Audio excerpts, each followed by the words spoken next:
वडोदरा शहर आम आदमी पार्टी इस वक्त विश्वामित्री नदी का सफाई अभियान चला रही है। तब आज लगातार तीसरे दिन आम आदमी पार्टी काला घोड़ा सर्कल पर पहुंची। वहां पर विश्वामित्री नदी की साफ सफाई आम आदमी पार्टी की ओर से की गई। इस दौरान आम आदमी पार्टी के प्रमुख पिंटर रामी के साथ आम आदमी पार्टी के कार्यकर्ता भी मौजूद रहे। हालांकि साफ सफाई करते हुए बड़ी तादाद में शराब की बोतलों का जत्था वहां पर मिला। शराब की बोतलों का खाली जत्था वहां पर देखकर आम आदमी पार्टी के प्रमुख ने शराबबंदी वाले गुजरात में शराब की बोतलें मिलने पर कई प्रहार किए।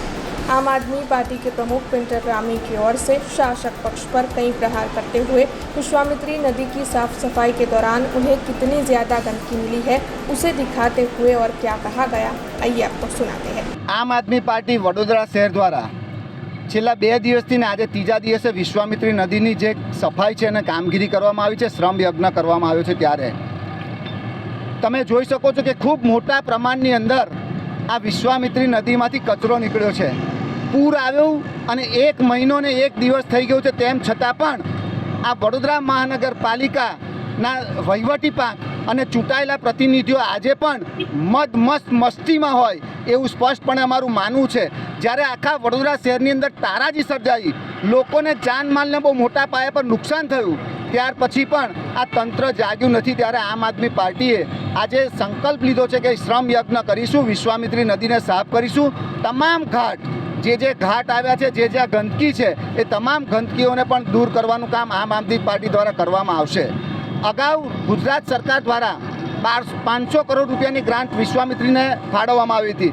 અત્યારે ગુજરાત સરકાર દ્વારા 1200 કરોડ રૂપિયા ફાળવવામાં આવ્યા છે। ત્યારે અમે આશા રાખીએ છીએ ગુજરાત સરકાર પાસેથી, કારણ કે અહીંના જે મગરમચ્છો છે, વડોદરા કોર્પોરેશનના જે મગરો છે, એ એટલા બધા જાડી ચામડીના છે કે આ મગરો કંઈ ને કંઈ ભ્રષ્ટાચાર કરશે।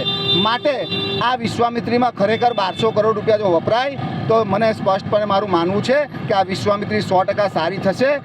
અને હું વડોદરા શહેરના નગરજનોને પણ વિનંતી કરું છું કે આવો સૌ ભેગા મળી વિશ્વામિત્રીને સ્વચ્છ કરીએ। તમે જુઓ તો આજે સફાઈ દરમિયાન ખૂબ મોટા પ્રમાણની અંદર વિદેશી દારૂની બોટલો મળી આવી છે।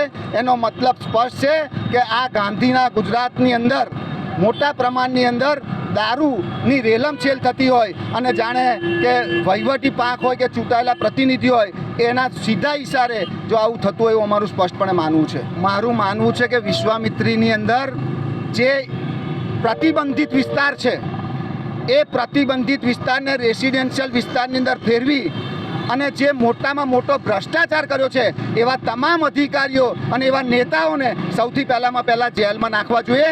તો જ આ વિશ્વામિત્રી પહોળી થશે, નહીં તો વિશ્વામિત્રી નદી આની આ નાળા જેવી રહેશે। हमसे जुड़े रहने के लिए हमारे YouTube चैनल को सब्सक्राइब करें और नई वीडियो की नोटिफिकेशन के लिए बेल आइकॉन को दबाएं।